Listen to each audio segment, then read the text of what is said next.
Olá, hoje a gente vai mergulhar num material que, olha, toca num ponto bem sensível: a saúde dos ambientes de fé. Oi, pessoal. Pois é, Estamos com um texto do presbítero Marcos Benedito, O Veneno da Soberba e a Saúde da Igreja. E a ideia central dele já começa tirando a gente do lugar comum. totalmente. Ele argumenta que uma comunidade de fé nunca é um território neutro, sabe? Ou ela cura ou ela adoece. Exatamente. Ou ela te levanta ou ela te esmaga, não tem meio termo. Isso. E a tese dele é que, quando a fonte está envenenada, não adianta tentar purificar a água lá no fim do rio. Todo o sistema fica comprometido. Fica. E a nossa conversa hoje é para entender o que, segundo ele, envenena essa fonte, né? Qual o papel de quem lidera nisso tudo? E o mais importante, eu acho. As cicatrizes que ficam nas pessoas, exato, as cicatrizes. E para dar o tom, o texto já abre com uma passagem bíblica bem forte de Tiago. Porque onde há inveja e espírito faccioso, aí há confusão e toda obra má. É bem direto. A minha primeira reação é pensar, sei lá, em briga, em fofoca. Mas quando ele fala em confusão e obra má, o que ele está realmente descrevendo? Que cara isso tem no dia a dia? Então, o ponto central do autor é que essa confusão é muito mais profunda que um simples conflito. É uma desordem de valores. Desordem de valores. Isso. É quando a liderança que deveria promover a união começa a operar na lógica da vaidade, sabe? Da competição, do poder pelo poder. E aí o que está em jogo não é mais uma diferença de opinião, mas algo que o texto chama de morte espiritual. E esse é um conceito que a gente precisa desembrulhar. Espera aí, morte espiritual é uma expressão pesadíssima. É muito pesada. O que isso significa para a pessoa que está lá, sentada no banco da igreja, tentando viver a sua fé? É perder a fé em Deus? Ou é outra coisa? É a morte da alegria, talvez? Da espontaneidade de ser quem você é? É muito mais essa segunda opção. Para o autor, a morte espiritual não é necessariamente o ateísmo, mas a morte da confiança. Da confiança. É. É quando a pessoa ainda acredita em Deus, mas não acredita mais na comunidade, nos líderes e, às vezes, nem nela mesma. É o definhar da alegria, da leveza. Nossa, O ambiente se torna tão pesado, tão calculado, que a vitalidade da fé se apaga. Você continua cumprindo os ritos, mas, por dentro, algo morreu. entendi. Não é a morte da crença, é a morte da vivência. Faz todo sentido. E o texto aponta um catalisador para esse processo, um veneno principal: a soberba. Sim, esse é o ponto de partida de tudo. Ele até cita Provérbios: a soberba precede a ruína. Mas a soberba é um sentimento, algo interno. Como é que isso se transforma em ações que adoecem um ambiente inteiro? Ela se manifesta numa inversão completa de propósito. O autor descreve líderes que se tornam insensíveis, donos da verdade e, fundamentalmente, egocêntricos. O foco muda, então. Totalmente. O bem-estar do grupo passa a ser secundário em relação à manutenção da sua imagem, do seu controle, e aqui acontece uma troca perigosa que ele detalha. Que seria? O amor, que deveria ser a moeda corrente, é substituído pelo orgulho. E essa troca tem consequências muito práticas. Tipo, A comunhão vira uma arena de rivalidade, o cuidado genuíno se transforma em controle disfarçado de zelo, e o serviço, que é a essência do evangelho, vira uma ferramenta de dominação. essa transformação de cuidado em controle.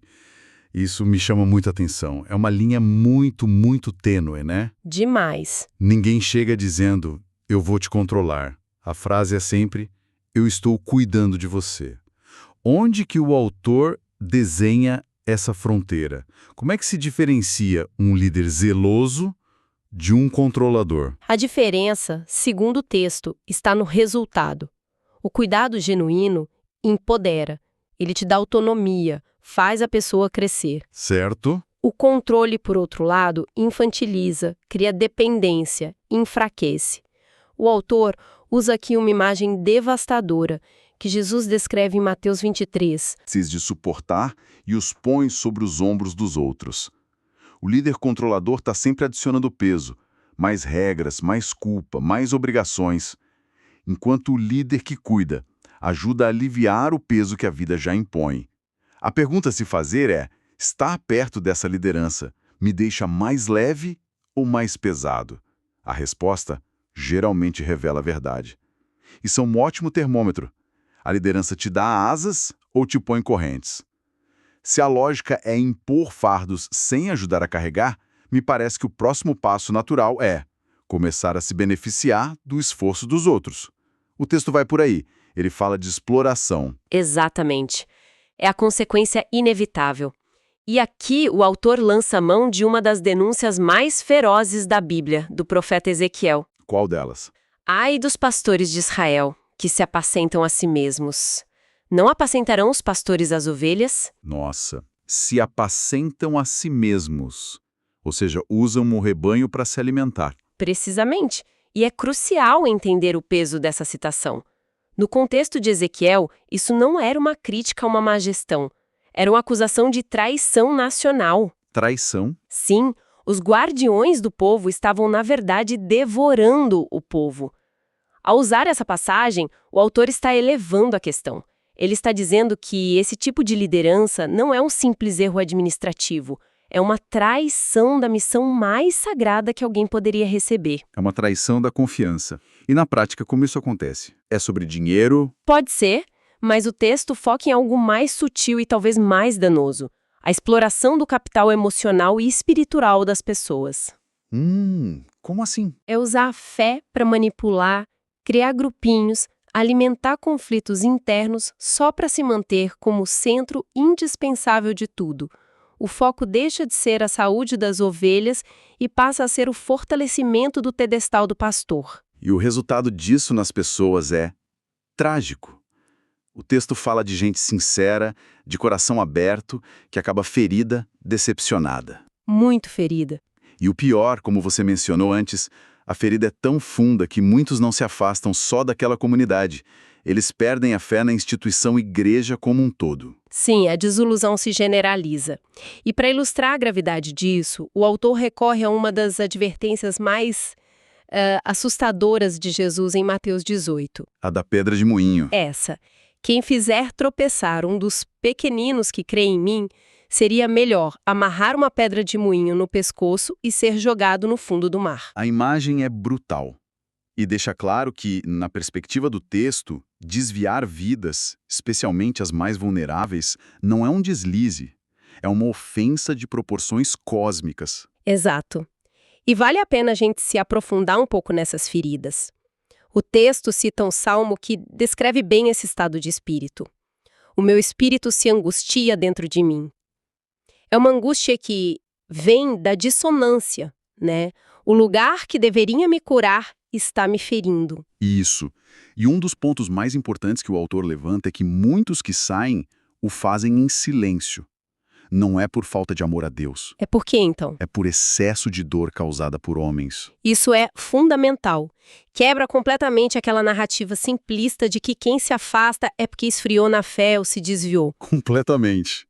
Muitas vezes a pessoa não está fugindo de Deus, está fugindo de um incêndio emocional para salvar o que restou da sua fé. Perfeitamente colocado. É um ato de autopreservação. E para fechar esse diagnóstico, o autor usa a analogia final, que é demolidora. Ele compara esses ambientes ao que Jesus chamou de sepulcros caiados. Ah, sim. Por fora, uma beleza. Tudo pintado de branco, organizado, com aparência de santidade. Mas se você abrir, por dentro está cheio de morte e de toda imundície. A espiritualidade de fachada. Exato. Que se tornou um mestre em esconder a podridão. Uau. O quadro é realmente sombrio.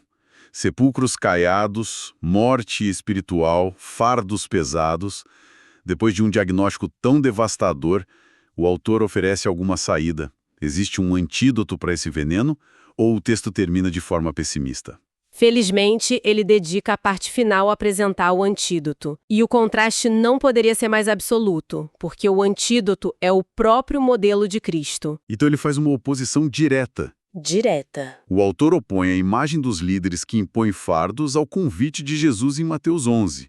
Vinde a mim, todos os que estáis cansados e oprimidos, e eu vos aliviarei. A diferença é gritante. De um lado, uma liderança que te cansa ainda mais, do outro, um convite para o descanso. Pois é. Um te sobrecarrega, o outro te alivia. A direção é completamente oposta. É a inversão total da dinâmica de poder. A liderança tóxica diz: venha e me sirva, me honre, carregue o fardo que eu determino. O modelo de Cristo diz: você já está cansado pela vida, venha que eu te dou alívio.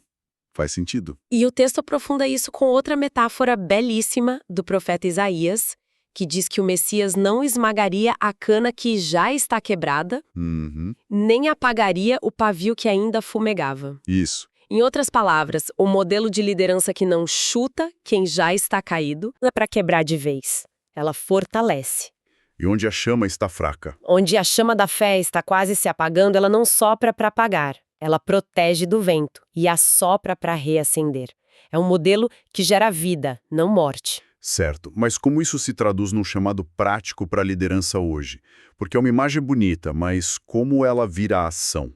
O autor faz essa ponte citando a primeira carta de Pedro. A instrução é clara: apacentai o rebanho de Deus, não como dominadores, mas servindo de exemplo. A palavra-chave é exemplo. É a palavra-chave. A autoridade, no modelo cristão, não vem da imposição, do cargo, do grito. Ela vem do caráter, da coerência. Você lidera porque as pessoas veem em você um caminho que vale a pena seguir, não porque elas têm medo de você. Então, o argumento final dele é que o reino de Deus não avança na base da força, nem da disputa de ego ou do controle. Mas do amor, do serviço e da verdade. E a conclusão do texto amarra tudo isso de uma forma bem marcante. Cuidar da fonte, ou seja, da saúde do ambiente, é, no fim das contas, preservar vidas. Isso.